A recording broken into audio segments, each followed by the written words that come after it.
I found these two items lying in the dirt on the side of a road. To most people, they're just scrap. But look closer. These markings, the Fe and the CRV, are a secret code that tells a 3,000 degree heat story.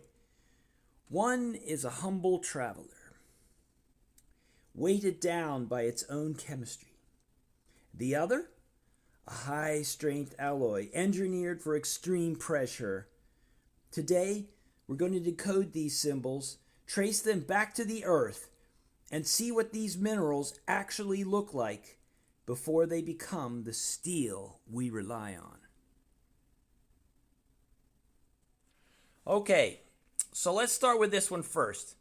CRV, Pittsburgh, 19.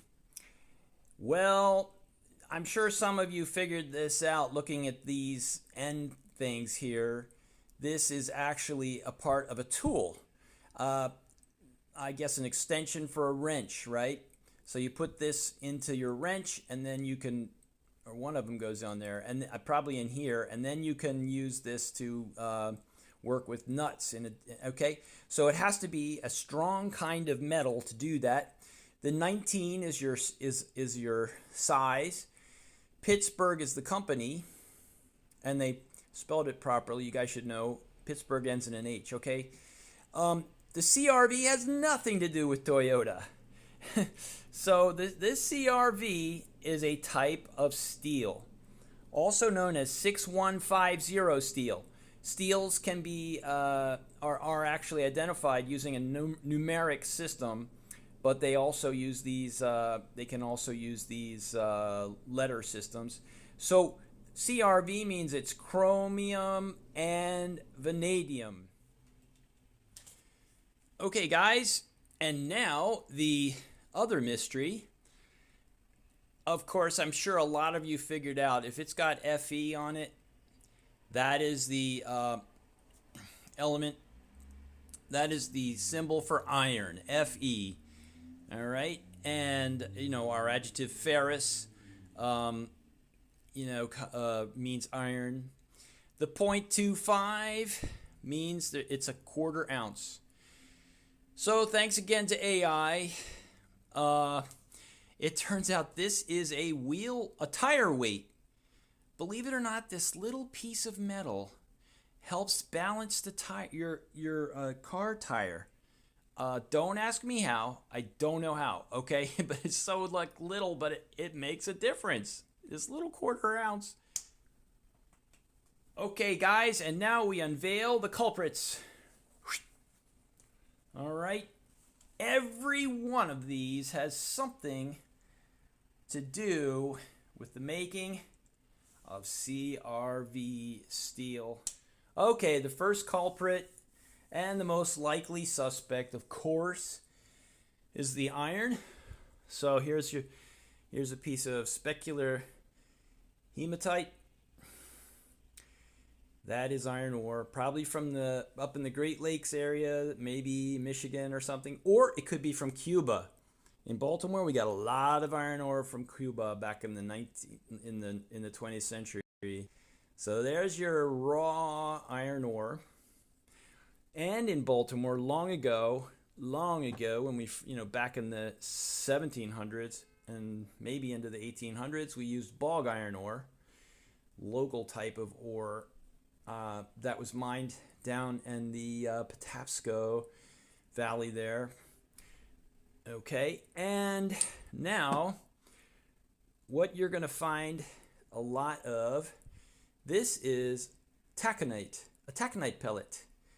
So what they did with this at the mine or somewhere, before it went to the steel mill, they took low-grade iron ore and crushed it into powder, and then used magnetics and so forth to get out the iron. And now this one is about 60% iron, as opposed to a lower amount of iron in these guys. So most likely those guys were transformed into these and were transported by either ship or by train. However, like I said, I've found also this hematite. So I found this hematite near an old furnace. So and I find it on the railroad tracks too. So they transport this too and probably processed it also in Baltimore. So these are iron. It makes up 97% of our mystery steel. CRV steel is 6150. Most probably 6150 steel. And this is especially hard to be used in with tools, so that you have that extra. You can work with other metals and things like that. This would be used to turn nuts and things. So you need a nice strong steel.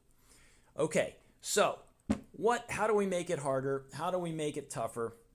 So we add into steel chromite. All right, and you probably know Baltimore had a lot of chrome up in Soldier's Delight and in other places. We were mining it. We were the world's biggest producer of chromite. But at some point in the 19th century, more was found in Turkey and other places, and we ended up stopping production sometime before the World War I.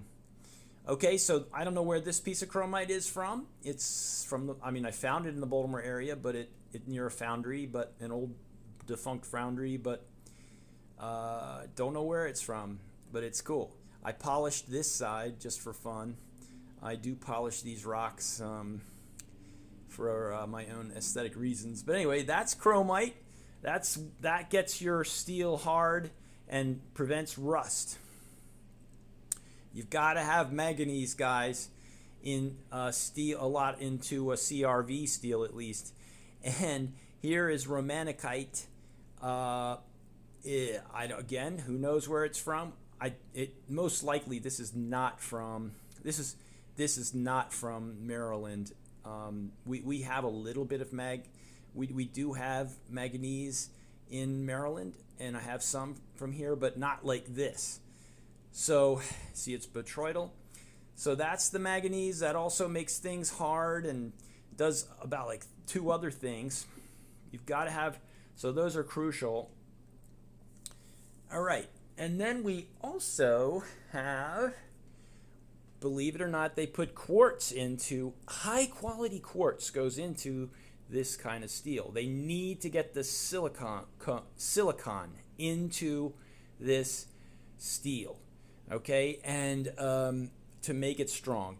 Now the silicon is, what they do is they take high quality quartz, and it's just terrible to think of it as a rockhound, guys, because that means probably like cool quartz crystals and stuff are getting smelted down, and that's a terrible thing, guys.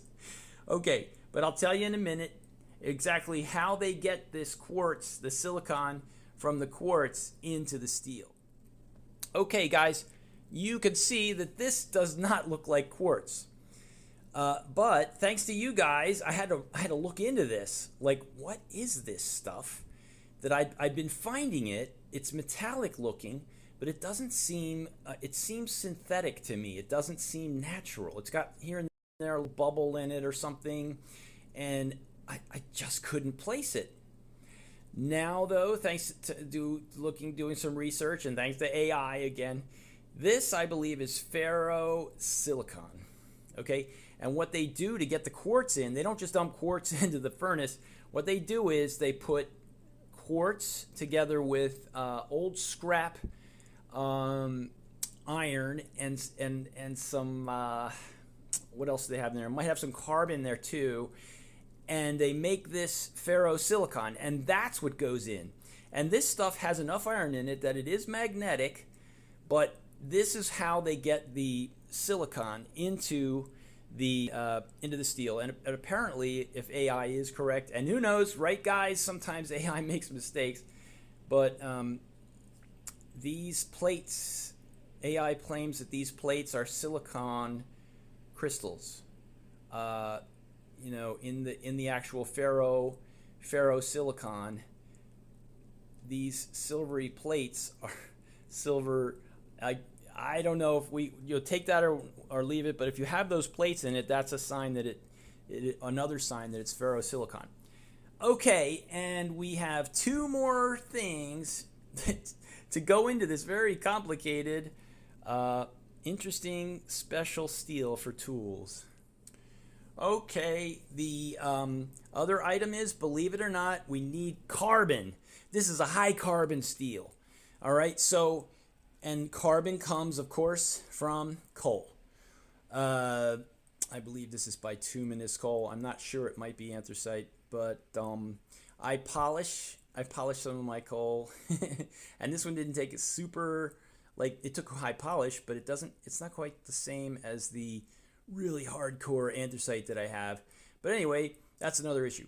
Okay, so they get coal, and then they bake the coal. They don't just throw this into the furnace to make the steel. They bake the coal and get it down into be a more pure form of carbon, and that's called coke.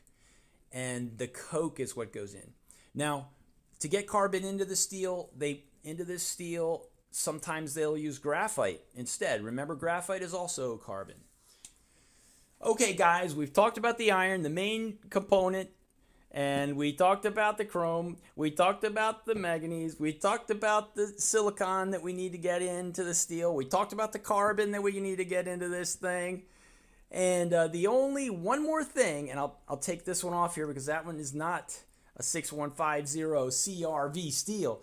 The last element we've got to get in is vanadium, and this is a piece that I got at the sale they just had a month or two ago at the Natural History Society of Maryland. And you can get I could have gotten very bright red ones, but this one has a better, these crystals show the hexagonal form better. So this had a little higher price, and it's not like the bright red, but it's more characteristic of this mineral. All right, so that's vanadium. I mean, that's a source of ore of vanadium, and that completes the puzzle. It's just amazing. All of this had to come together. It's almost like, no wonder the ancients considered metallurgy people to be magicians. All of this had to come together, and just imagine, you needed rockhounds like us guys to get all these different things to the magicians in the first place. All right, so we got that solved. We have our other item, our FE item, our little tire weight. We have our tool, and all of this is simply because I was walking along and noticed these pieces of metal with mysterious markings, which now we understand. But by pursuing that, how interesting, all the intricate stories behind these two little guys. So guys, whatever you do, keep looking down. You never know what you'll find.